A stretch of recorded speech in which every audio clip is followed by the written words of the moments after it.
Keeping your lips moisturized is important, especially in harsh climates and during the winter. The lipid layer in your skin cells, including your lips, help retain moisture, but it can thin out if not properly cared for, leading to dryness and chapped lips.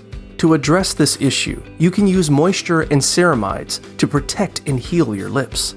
Drink plenty of water to stay hydrated. Try using a humidifier to add moisture to the air.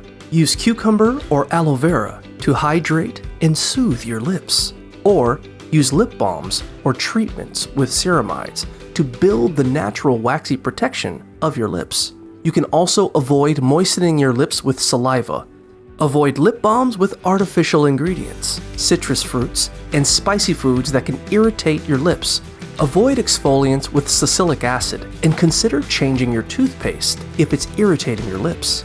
You can use a scarf to protect your lips from wind and apply lip balm regularly, especially in winter and when exposed to the sun. Additionally, applying lip balm after washing your face and using a sunscreen on your lips can help prevent chapped lips.